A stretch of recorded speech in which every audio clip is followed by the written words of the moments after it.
Hi, welcome to அடடடடா அசுத்தல் சமையல்.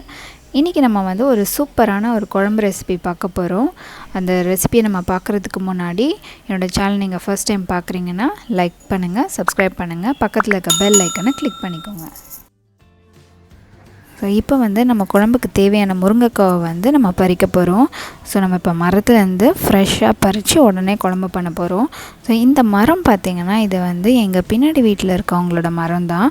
ஆனால் இந்த மரம் ஃபுல்லாக எங்கள் வீட்டு சைடில் தான் இருக்கும். அதனால் நாங்கள் எப்போவுமே வந்து எங்களுக்கு தேவையான முருங்கைக்கீரை, முருங்கைக்காய் எல்லாமே வந்து பறிச்சுக்குவோம். ஸோ இப்போ வந்து நம்ம மொட்டை மாடியிலேருந்து பறிக்கிறோம். ஸோ இது வந்து ரொம்ப ஈஸியாக பறிச்சிடலாம், கை கெட்டின தூரத்தில் தான் இருக்கும். ஸோ நம்ம முருங்கைக்காய் பறிச்சாச்சு.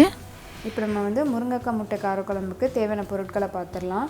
நான் வந்து இங்கே 2 மீடியம் சைஸ் வெங்காயத்தை வந்து நறுக்கி வச்சுருக்கேன். அதுக்கப்புறம் வந்து ஒரு மீடியம் சைஸ் தக்காளி அதை நறுக்கி வச்சுருக்கேன். அதுக்கப்புறம் வந்து காரத்துக்கு வந்து நான் ஒரு 3 பச்சை மிளகாவை கீறி வச்சுருக்கேன். அதுக்கப்புறம் இது நம்ம மரத்துலேருந்து பறிச்சிட்டு வந்து முருங்கைக்காய் அதை கழுவி கட் பண்ணி வச்சுருக்கேன். அதுக்கப்புறம் ஒரு எலுமிச்சை சைஸ் அளவு புளியை வந்து ஊற வச்சுருக்கேன். இப்போ ஸ்டவ்வில் வந்து குழம்பு வைக்கிறதுக்கு ஒரு மண் சட்டி வச்சுருக்கேன். நம்ம இப்போ வந்து ஸ்டவ் ஆன் பண்ணிடலாம்.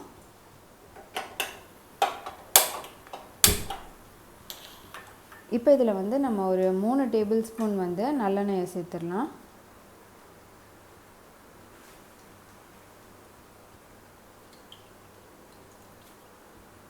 இது வந்து கொஞ்சம் நல்லெண்ணெய் நிறைய தேவைப்படும். இப்போது எண்ணெய் வந்து கொஞ்சம் சூடாகட்டும். அதுக்கப்புறம் நான் வந்து இந்த முட்டையை வந்து 2 முட்டையை ஏற்கனவே வேக வச்சுருக்கேன். ஸோ நம்மளுக்கு இந்த குழம்புக்கு முட்டையும் தேவை. இப்போ எண்ணெய் வந்து சூடாயிருச்சு. இதில் வந்து நம்ம கொஞ்சம் கடுகுளுத்தம் பருப்பு சேர்த்துடலாம். அதுக்கப்புறம் வந்து கொஞ்சம் வெந்தயம். இப்போ கடுகு வெடிக்க ஆரம்பிச்சிருச்சு. நம்ம நறுக்கி வச்சுருக்க பச்சை மிளகாயை சேர்த்துடலாம். இப்போ நறுக்கி வச்சுருக்க வெங்காயத்தையும் நம்ம இதோட சேர்த்துடலாம்.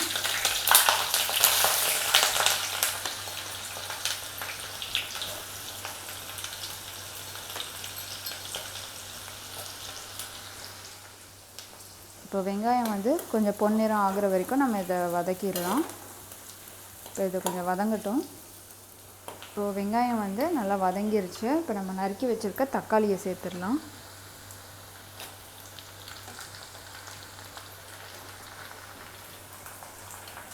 இப்போ தக்காளியும் வந்து நல்லா ஜூஸி ஆகிற வரைக்கும் வதக்கிடலாம்.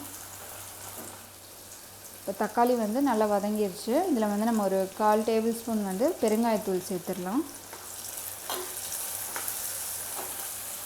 அதுக்கப்புறம் நம்ம நறுக்கி வச்சுருக்க முருங்கைக்காயும் நம்ம இதில் சேர்த்துடலாம்.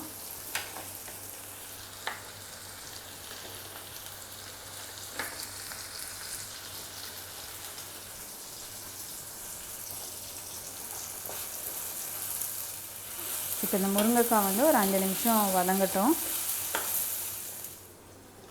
இப்போ வந்து நம்ம முருங்கைக்காய் வதங்கிருச்சு. இதில் வந்து நம்ம காரத்துக்கு ஏற்ப மிளகாய்த்தூள் சேர்த்துடலாம். இப்போ எல்லாம் வதங்கிருச்சு. இதில் வந்து நான் 2 டேபிள் ஸ்பூன் வந்து குழம்பு மிளகாய்த்தூள் எடுத்திருக்கேன். இது வந்து நம்ம வீடியோவில் ஏற்கனவே போட்டிருக்க குழம்பு மிளகாய்த்தூள் தான். இது போட்டாலே போதும். மற்றபடி தனி மிளகாய்த்தூள் வேறு எந்த மசாலாவும் வந்து நம்மளுக்கு தேவை கிடையாது. இப்போ இதில் வந்து நம்ம புளி தண்ணியை சேர்த்துடலாம்.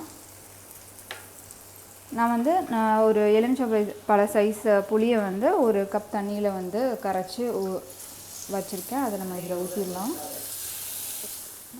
இப்போ இதில் வந்து தேவையான அளவு உப்பு சேர்த்துடலாம். உப்பு சேர்த்துட்டு நம்ம வந்து இப்போ நான் 1 கப்பு தண்ணி சேர்க்க போகிறேன். உங்களுக்கு குழம்பு எவ்வளோ திக்னஸ் வேணுமோ அதுக்கேற்ற மாதிரி தண்ணி சேர்த்துக்கோங்க. இப்போ இதை வந்து நல்லா மிக்ஸ் பண்ணி விட்டுடலாம்.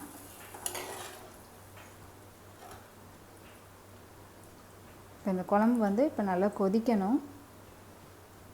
இதை மூடி வச்சு இதை நம்ம வந்து கொதிக்க விட்டுடலாம். இப்போ இது கொதிக்கட்டும். இப்போ குழம்பு வந்து நல்லா கொதிக்க ஆரம்பிச்சிருச்சு.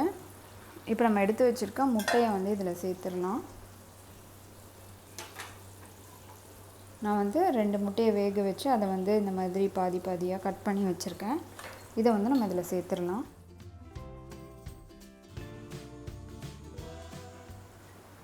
இப்போ நம்ம முட்டையை சேர்த்தாச்சு. இப்போ இதை மூடி வச்சு இன்னும் ஒரு 10 நிமிஷம் அந்த குழம்பு நல்லா கொதிக்கட்டும். இப்போ இதை மூடி வச்சிடலாம். ஒரு 10 நிமிஷம் நல்லா கொதிக்கட்டும். இப்போ 10 நிமிஷம் ஆயிடுச்சு. நம்ம குழம்பு வந்து சூப்பராக தயாராகிடுச்சு.